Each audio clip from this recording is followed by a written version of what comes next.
اصل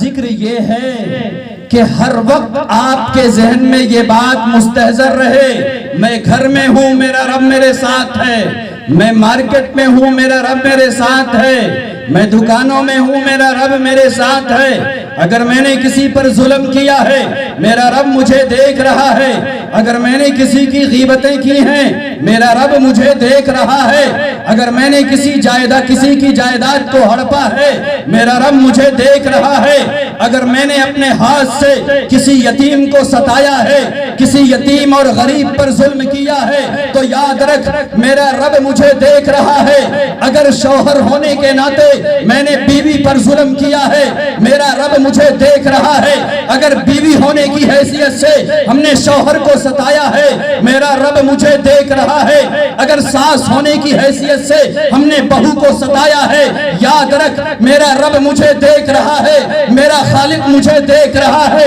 دیکھنے تک محدود نہیں ہے، اس خالق نے کہا ہے، اس خالق نے بتایا ہے، اے انسان تیرا ظلم یہاں رہنے والا نہیں ہے، تیری زیادتی یہاں چلنے والی نہیں ہے، یہ دنیا آزمائش ہے، یہ دنیا امتحان گاہ ہے، ارے انسان تو سمجھتا ہے اگر ہم نے زیادتی کر لی ہے میرا کوئی حساب لینے والا نہیں ہے، اے انسان یاد رکھ ایک وقت آئے گا جب پوری انسانیت کو میں میدان محشر میں جمع کروں گا، ایک وقت ایسا آئے گا جب حضرت آدم سے لے کر کے قیامت تک آنے والے تمام انسانوں کے ایک ایک عمل کا حساب لوں گا، جیسا انسان کرے گا ویسی سزائیں۔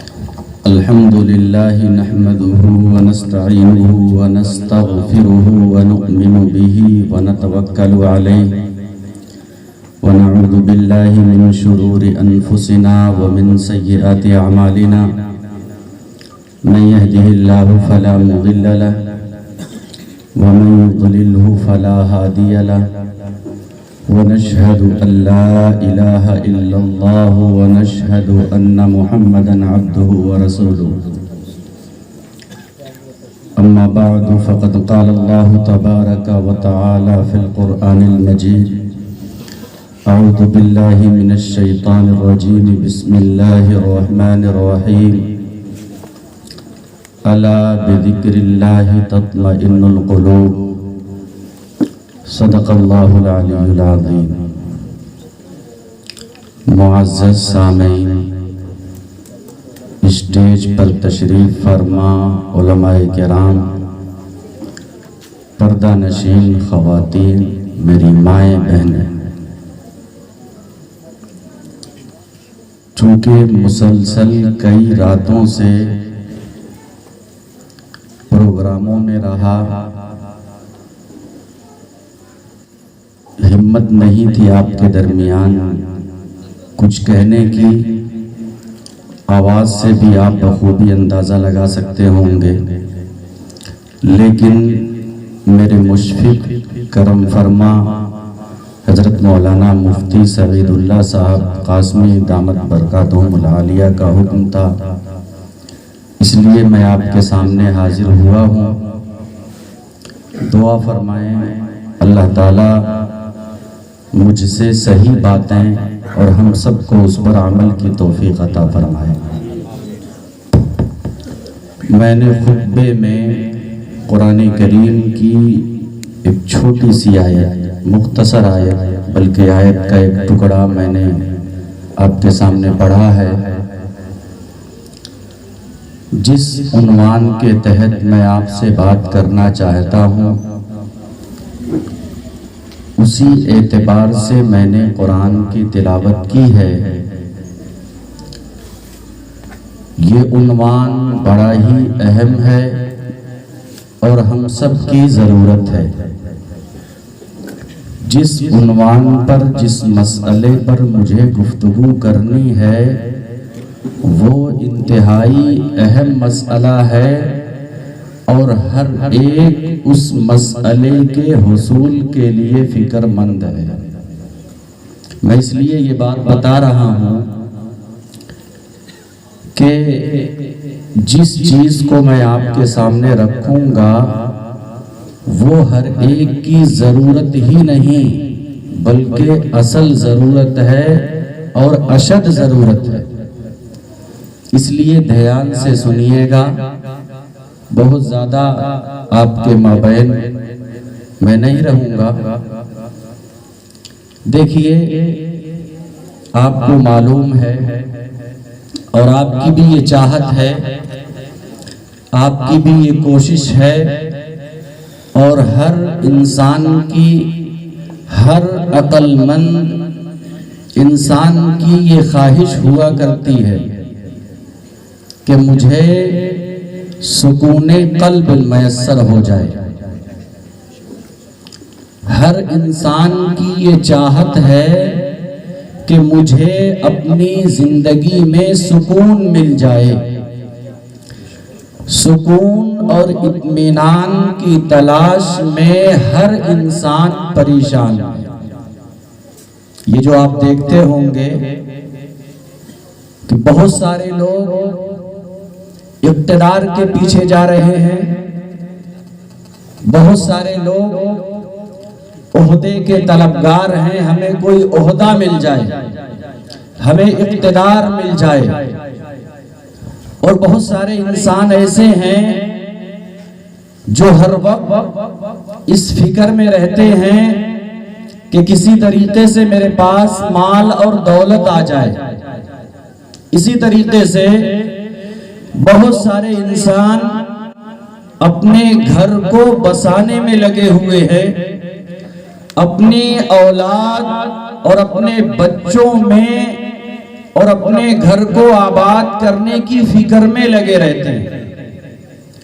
یعنی الگ الگ لوگ الگ الگ محنتیں کر رہے ہیں, ہر ایک الگ الگ میدان میں کوشش کر رہا ہے. لیکن اگر آپ اس کے پیچھے دیکھیں, مقصد دیکھیں, تو ہر ایک کا مقصد ایک ہے, ہر ایک کی چاہت ایک ہے کہ مجھے سکون مل جائے.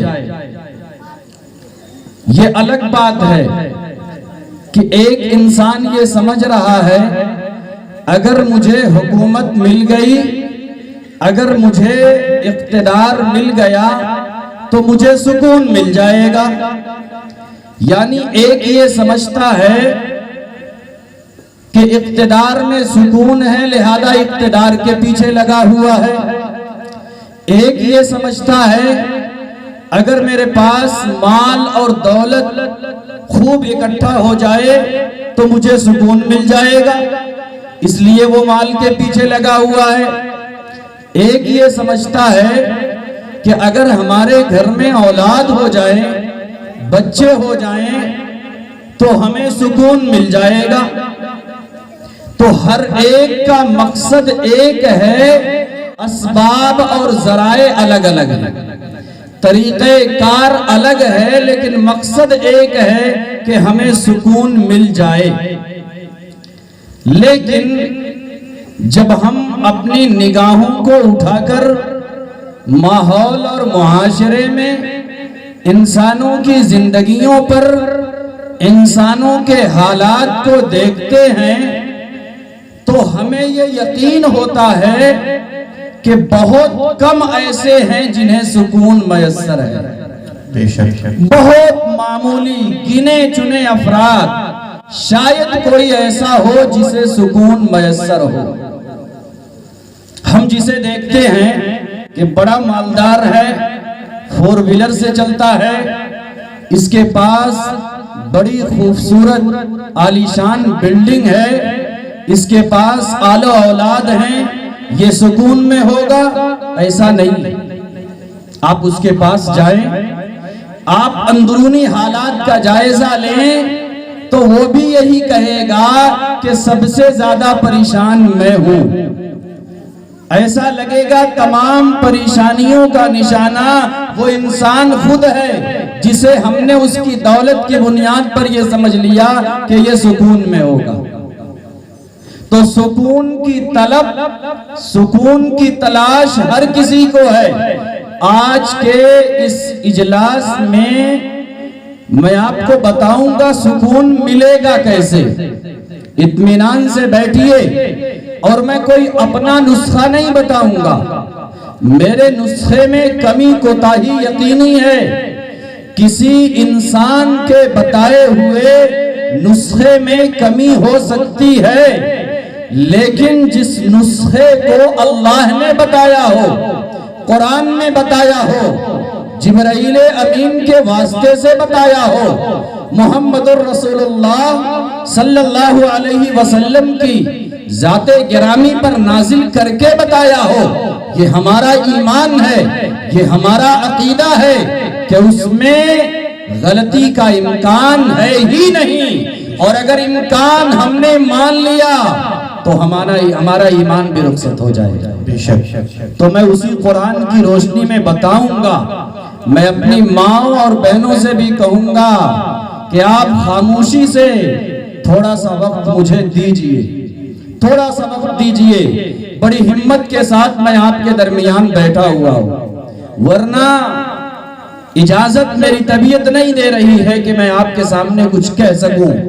لیکن آپ کی طلب ہے، آپ کی تڑپ ہے، اور اس جلسے کو سجانے والوں کی محنتوں کا اثر ہے کہ میں آپ کے سامنے انشاءاللہ کچھ کہوں گا.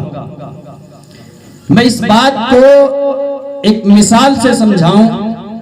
حضرت مولانا اشرف علی تھانوی رحمت اللہ علیہ، انہوں نے ایک لطیفہ لکھا ہے تو لطیفہ لیکن بڑی عبرت کا حامل ہے، بڑی عبرت کا حامل. غور سے سنیے میری بات کو. لکھتے ہیں کہ میرے استاذ رحمت اللہ علیہ ایک مرتبہ انہوں نے سنایا کہ ایک شخص تھا، اس نے اللہ رب العزت سے دعا کی کہ مجھے حضرت خضر علیہ السلام مل جائیں. لطیفہ ہے. اس نے کیا دعا کی؟ مجھے حضرت خضر علیہ السلام مل جائیں. چنانچہ اسے ایک دن حضرت خضر علیہ السلام مل گئے، ملاقات ہو گئی. اس نے سلام کیا اور کہنے لگا ایسا ہے، بڑی تمنا تھی آپ سے ملاقات کی. میری ایک درخواست ہے آپ سے، وہ یہ کہ آپ اللہ کے مقرب بندے ہیں. آپ اللہ سے دعا کر دیں کہ اللہ مجھے اتنی دولت دے دے، اللہ مجھے اتنا مال دے دے، اللہ مجھے اتنی دنیا دے دے کہ میں بالکل بے فکر ہو جاؤں، مجھے کسی طرح کا کوئی ٹینشن، کوئی غم نہ ہو. آپ دعا کر دیجئے. تو حضرت خضر علیہ السلام نے فرمایا کہ دیکھو، دنیا داری میں سکون نہیں ہے. مجھ سے جس چیز کی تم دعا کرا رہے ہو اس میں تمہیں سکون حاصل نہیں ہو سکتا، لیکن وہ شخص ہماری طرح رہا ہوگا، ہماری سوچ کا حامل رہا ہوگا کہ دولت مل جائے تو سکون مل جائے گا. وہ بار بار اصرار کرتا ہے حضرت آپ کا کام ہے دعا کر دینا، آپ دعا کر دیجئے. تو انہوں نے کہا ایسا ہے، دیکھو میں تمہیں 3 دن کی مہلت دیتا ہوں. جاؤ 3 دن میں اپنے گاؤں میں جاؤ، علاقے میں جاؤ، شہروں میں جاؤ. تم جاؤ، دیکھو کون شخص ہے جو بالکل بے فکری کے عالم میں زندگی گزار رہا ہے، کون شخص ہے جو بالکل اطمینان کے ساتھ زندگی گزار رہا ہے. 3 دن کی مہلت ہے. جاؤ، جو شخص تمہیں نظر آئے گا، جو شخص تمہیں مل جائے گا کہ فلاں آدمی سکون کے ساتھ زندگی گزار رہا ہے، میرے پاس آنا، بتانا، میں دعا کر دوں گا اللہ تمہیں بھی اسی جیسا بنا دے. وہ خوش ہو گیا. کوئی بات نہیں، تلاش کرنا تو آسان ہے، بڑے بڑے مالدار پڑے ہوئے ہیں، عیش کی حالت میں ہیں. اس نے تلاش کرنا شروع کر دیا. گاؤں میں جو بڑے مالدار قسم کے تھے ان کے پاس بھی گیا، شہروں میں گیا، اقتدار والوں کے پاس گیا، بڑے بڑے سیٹھوں کے پاس گیا. ہر ایک سے اپنا قصہ بتاتا اور ان کی حالت کے بارے میں دریافت کرتا. ہر آدمی کوئی نہ کوئی اپنی پریشانی ضرور رکھتا اور کہتا دیکھو مجھ جیسا ہونے کی دعا کبھی مت کرانا. بیچارہ پریشان ہوا, ہمارا 3 دن بھی مکمل ہو جائے گا, میں کروں کیا؟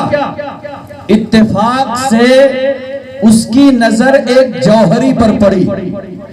اس نے دیکھا یہ تو بڑا مالدار آدمی ہے, سونے چاندی اس کے پاس, ہیرے جواہرات اس کے پاس, بڑے بڑے نوکر اور بے شمار نوکر اس کے پاس, یعنی ساری سہولیات اس کے پاس ہیں. یہ سکون میں ہوگا چلو میرا مقصد پورا ہو گیا, مجھے یہ شخص مل گیا, اب میں جاتا ہوں حضرت خضر علیہ السلام کے پاس, میں ان سے ملاقات کروں گا اور یہ کہہ دوں گا کہ آپ دعا کریں اللہ مجھے اسی جوہری جیسا بنا دے. لیکن پھر اس کے دل میں ایک بات آئی, کیوں نہ میں اس سے بھی پوچھ لوں, کہیں ایسا نہ ہو خدا نخواستہ یہ بھی کسی بیماری میں مبتلا ہو, کسی پریشانی میں مبتلا ہو, اور میں یہ کہہ دوں کہ اللہ مجھے بھی اس جیسا بنا دے, میں بھی پریشان ہو جاؤں. چنانچہ اس جوہری کے پاس گیا, مجھ سے ملاقات کی, سارا قصہ سنایا اور کہتا ہے کہ مجھے آپ سے زیادہ کوئی سکون میں نظر نہیں آیا, میں آپ جیسا ہونے کی دعا کرنا چاہتا ہوں. وہ جوہری اپنا ہاتھ سر پر رکھ لیا اور کہتا ہے اللہ کے بندے مجھ جیسا ہونے کی کبھی بھی دعا مت کرنا, اس لیے کہ میں جس پریشانی کے عالم میں ہوں, میں جس اضطراب کے حالت میں ہوں, مجھے جو پریشانی ہے شاید کسی کو وہ پریشانی ہوگی. اب یہ بھی اچنبے میں ایک تو ملا تھا, اس نے بھی انکار کر دیا. بہرحال اس نے پوچھا آخر بات کیا ہے, آپ کو کیا پریشانی ہے؟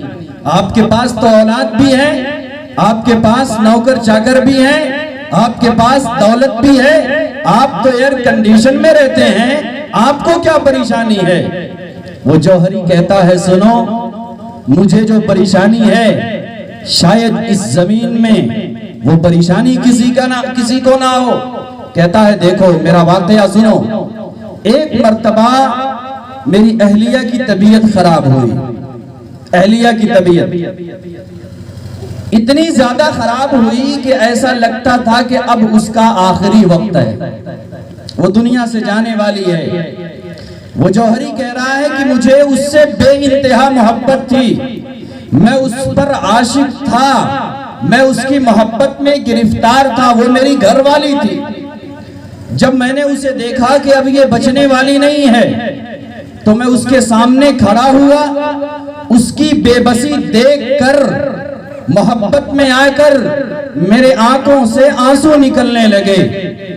جب میں رونے لگا میری اہلیہ کی نظر مجھ پر پڑی تو اس بیماری کے عالم میں وہ کہتی ہے کہ تم روتے کیوں ہو, آنسو کیوں گرا رہے ہو, یہ تو تمہارے ظاہری آنسو ہیں, تم نے مجھے تسلی کے لیے ایسا کیا ہے, تم لوگوں کا کیا, میرے مرنے کے بعد دوسری حسینہ لاؤ گے, میرے مرنے کے بعد تم دوسری سے شادی رچا لو گے, روتے کیوں ہو, تمہیں فکر کس چیز کی ہے؟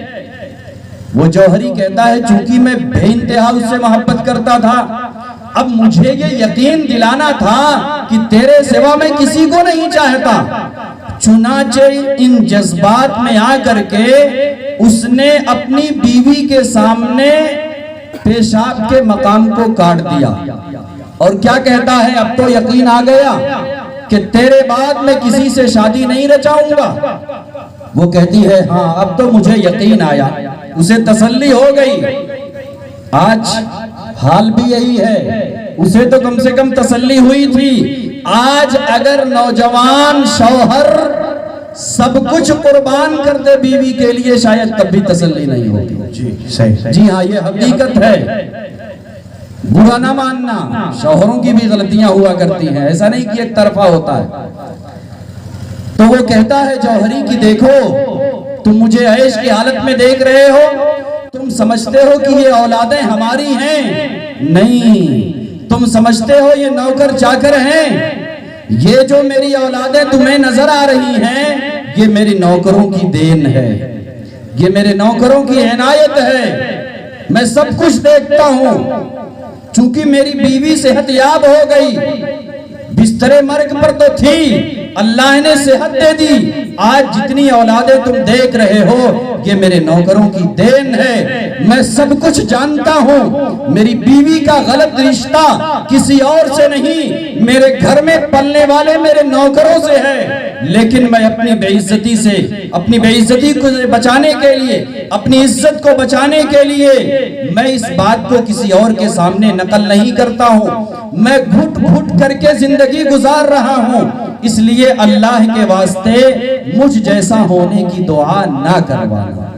اب اسے یہ سمجھ میں آ گیا کہ دنیا داری میں سکون نہیں ہے۔ مسلمانوں میں بتانا یہی چاہتا ہوں آپ سے، اگر آپ بھی یہ سمجھتے ہو کہ اقتدار میں سکون ہے، اگر آپ کی یہ سوچ ہے کہ جو ہمارا حاکم ہے بڑے سکون میں ہوگا، جس کے پاس دولت ہے بڑے اطمینان میں ہوگا، ایسا کچھ نہیں ہے۔ میں سمجھتا ہوں ان سے زیادہ کہیں سکون آپ ہو، ان سے زیادہ کہیں اطمینان کے ساتھ آپ زندگی گزار رہے ہو۔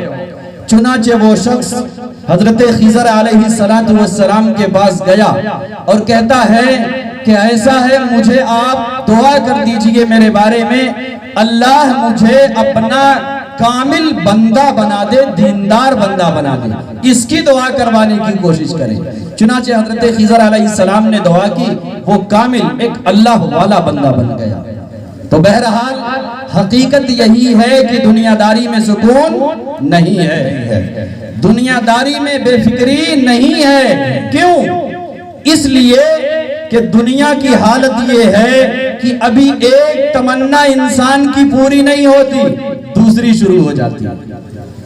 ابھی ایک خواہش انسان کی پوری نہیں ہوئی، دوسری شروع کر دے رہا ہے۔ سائیکل پر چلنے والا خواہش کیا ہوتی ہے؟ موٹر سائیکل مل جائے۔ موٹر سائیکل چلانے والا چاہتا ہے فور ویلر مل جائے۔ گھاس پھوس کی جھوپڑیوں میں رہنے والا چاہتا ہے بلڈنگیں ہمیں مل جائے۔ ایک بلڈنگ کا مالک سمجھتا ہے، سوچتا ہے، خواہش یہ رکھتا ہے میں دوسری بلڈنگ کا مالک بن جاؤں۔ تو میرے دوستو، یہ دنیا ایک ایسی چیز ہے کہ انسان تقدیر پر راضی نہیں ہے کہ اللہ نے میرے حق میں جو فیصلہ کر رکھا ہوگا وہی ہوگا، جو میں چاہوں گا وہ نہیں ہوگا۔ لہذا وہ یہ چاہتا ہے کہ ہماری یہ بھی تمنا پوری ہو جائے، وہ بھی تمنا پوری ہو جائے، وہ بھی تمنا پوری ہو جائے، اور ظاہر سی بات ہے تمام تمناؤں کا پورا ہو جانا یہ ناممکن ہے۔ اب اس کا نتیجہ کیا ہے؟ پریشانی، پریشانی، بے اطمینانی۔ خصوصاً اس دور میں سب سے زیادہ بے اطمینانی کے عالم میں انسان زندگی گزار رہا ہے۔ اس دور میں سب سے زیادہ پریشان انسان ہے۔ جس کے پاس آپ جائیں گے، پڑوسی کے پاس جائیے، دوست و احباب کے پاس جائیے، ہر ایک کوئی نہ کوئی شکایت کرے گا۔ کسی کو پڑوسی سے شکایت ہے، کسی کو بھائی سے شکایت ہے، کسی کو گھر والی سے شکایت ہے، کسی کو دوست و احباب سے شکایت ہے۔ شاید کوئی ایسا آپ کو مل جائے جو یہ کہہ دے کہ مجھے کسی سے کوئی شکایت نہیں ہے، میں بڑے اطمینان کے ساتھ۔ حالانکہ اگر دیکھا جائے تو آج اطمینان اور سکون کے وہ وسائل، وہ اسباب ہمیں مہیا ہیں، اللہ نے دیے ہیں، جو ہمارے آباء و اجداد کو تصور بھی نہیں تھا۔ بے شک اے سی کا تصور آباء و اجداد کو کہاں تھا؟ ایئر کنڈیشن، کولر، فریج ہمارے آباء و اجداد نے کبھی نہیں سوچا تھا۔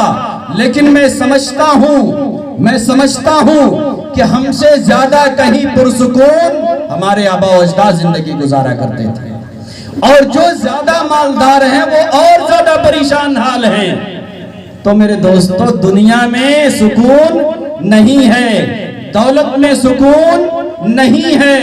یورپ والوں پر لوگ فخر کرتے ہیں نا کہ یورپ والے، امریکہ والے بڑے مالدار ہیں، وہ بڑے ترقی یافتہ ہیں، لوگ ان پر رشک کرتے ہیں، لوگ وہاں دنیا کی جنت سمجھتے ہیں، لیکن اگر آپ وہاں کی زندگیوں کا مطالعہ کرتے ہوں گے، اگر آپ اخبارات اٹھائیں گے، وہاں زندگی گزارنے والے انسانوں کے بارے میں اگر تحقیق کریں گے تو آپ اس نتیجے پر پہنچیں گے کہ وہ لوگ وہاں قابل رحم زندگی گزار رہے ہیں۔ جی ہاں، بے اطمینانی کی انتہا کو پہنچ چکے ہیں۔ ان کی بے اطمینانی کا عالم یہ ہے، میں آپ کو بتاتا چلوں، ان کی بے اطمینانی اور بے چینی کا عالم یہ ہے کہ بسا اوقات اپنی بیویوں کا آپس میں تبادلہ کر لیتے ہیں کہ ہمیں سکون مل جائے، لیکن سکون ملنے والا نہیں ہے۔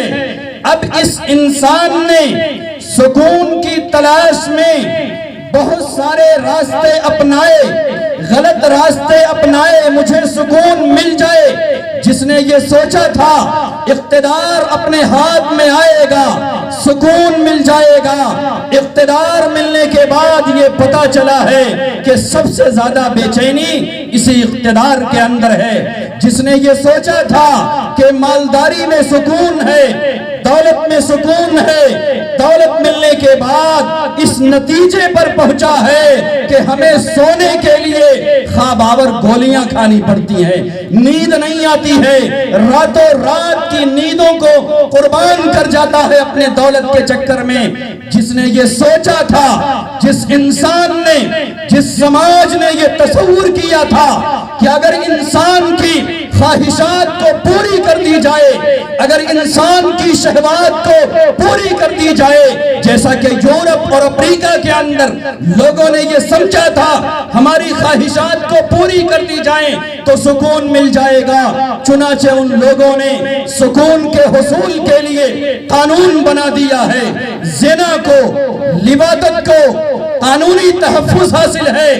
یورپ کے اندر جب چاہیں، جس سے چاہیں، جہاں چاہیں زنا ہو سکتا ہے، آپس میں عورتوں کا تبادلہ ہو سکتا ہے، وہاں نوجوان لڑکیاں کرائے پر مل سکتی ہیں، لیکن یاد رکھو، یاد رکھو، وہ اس بے اطمینانی کے عالم میں ہے۔ کوئی سیکنڈ ایسا نہیں ہوگا جب قتل نہ ہوتا ہوگا، کوئی لمحہ ایسا نہ ہوگا جب کسی کی عزت کے ساتھ زبردستی کھلواڑ کیا جاتا ہوگا، انہیں اس کے باوجود بھی سکون نہیں ملا۔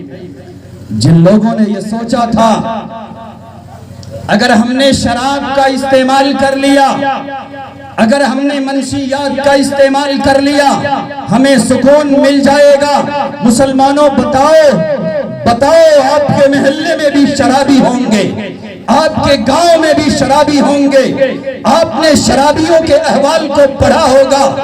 شراب نے، منشیات نے کتنے گھروں کو تباہ و برباد کیا ہے، کتنے نوجوانوں کو موت کے گھاٹ اتارا ہے۔ جس نے سوچا تھا ان چیزوں کو حاصل کرنے کے بعد ہمیں سکون مل جائے گا، ان انسانوں نے، اس معاشرے نے، اس سماج نے تمام چیزوں کو اپنایا، اقتدار کو اپنایا، دولت کو اپنایا، شراب کو اپنایا، جوئے کو اپنایا، لیکن آخر میں اس نتیجے پر پہنچا کہ ان تمام چیزوں میں سکون نہیں ہے، ان تمام چیزوں میں اطمینان نہیں ہے۔ لہذا اللہ، لہذا رب جو اس کائنات کا خالق ہے، جو اس کائنات کا مالک ہے، اس رب کی طرف سے اعلان ہوتا ہے، اس رب کی طرف سے پکار آتی ہے، اے انسانوں تم نے دولت کے انبار اکٹھا کر لیے مگر تجھے سکون نہیں مل سکا، تم نے اقتدار کو حاصل کر لیا مگر تجھے سکون نہیں مل سکا، تم نے فحاشی، عریانیت، بدکاری کی انتہا کر دی مگر تجھے سکون نہیں مل سکا، تم نے رقص و سرور، ناچ گانے کی محفلوں کو عام کر دیا مگر تجھے سکون نہیں مل سکا۔ اے انسان تو نے جوئے سٹے کا بازار گرم کیا ہے مگر تجھے سکون نہیں مل سکا۔ اے انسان تو نے شراب، چرس، بھنگ وغیرہ کا بھی استعمال کر لیا مگر تجھے سکون نہیں مل سکا۔ اے انسان تو نے نت نئے فیشن کا ایجاد کر لیا ہے مگر تجھے سکون نہیں مل سکا۔ اے انسان تو چاند پر بھی جا پہنچا مگر تجھے سکون نہیں مل سکا۔ اے انسان تم نے سائنسی علوم سے بے شمار مشینیں بھی بنا لی مگر تجھے سکون نہیں مل سکا۔ یہ رب کی طرف سے آخر میں پکار آتی ہے، رب کہتا ہے اے انسانوں تجھے سکون نہیں مل سکا۔ اے بھولے بھٹکے انسان، اے مسافر تو کہاں جا رہا ہے؟ ارے تجھے سکون چاہیے، آ میرے دروازے پر آ میرے سامنے آ، میں تیری ضروریات کا کفیل ہوں۔ میرے پاس سکون ہے، میرے پاس عزت ہے، تمام چیزوں کا خزانہ میرے پاس رکھا ہوا ہے۔ ارے نادان انسان، ارے نادان انسان، تو کوڑے پر بیٹھا ہے، گندگی کے ڈھیر پر بیٹھا ہے اور چاہتا ہے کہ مجھے خوشبو مل جائے۔ تو کانٹوں پر اپنا بستر بچھا رکھا ہے اور سمجھتا ہے، سوچتا ہے چبھن بھی ہمیں نہ ہو۔ تم نے پٹرول چھڑک کر کے آگ لگا دیا ہے اور سوچتا ہے محلات بھی نہ جلیں۔ ارے نادان انسان، ارے نادان انسان، تم نے اپنے مالک کو، تم نے اپنے خالق کو، تم نے اپنے رب کو بھلایا ہے، تم نے اپنے رب سے رشتے کو توڑا ہے اور چاہتا ہے سکون مل جائے، نہیں مل سکتا ہے، نہیں مل سکتا ہے۔ میں نے ان چیزوں میں سکون نہیں رکھا ہے۔ سکون چاہتا ہے آ میرے پاس، میں بتاتا ہوں سکون ملے گا کہاں، سکون کیسے حاصل ہوگا۔ اللہ کہتا ہے الا بذکر اللہ تطمئن القلوب، الا بذکر اللہ تطمئن القلوب، خبردار انسان آگاہ ہو جا، اگر تجھے سکون ملے گا تو میری یاد کی چھاؤں میں ملے گا۔ بے شک اگر تجھے سکون ملے گا تو میرے ذکر کی چھاؤں میں ملے گا۔ اگر تجھے سکون ملے گا مجھے یاد کرے گا، تجھے سکون ملے گا۔ اب اللہ کی یاد کیا ہے اس کو سمجھ لیجئے، چونکہ آپ بھی طالب ہیں سکون کے، ہم بھی طالب ہیں سکون کے۔ اللہ کی یاد کیا ہے؟ نماز پڑھنا یہ بھی اللہ کی یاد ہے، تلاوت کرنا یہ بھی اللہ کا ذکر ہے، روزے رکھنا یہ بھی اللہ کا ذکر ہے، اللہ کی یاد ہے۔ اصل یاد یہ ہے کہ آپ اپنے ذہنوں میں یہ ہر وقت بٹھاؤ کہ میرا رب مجھے دیکھ رہا ہے۔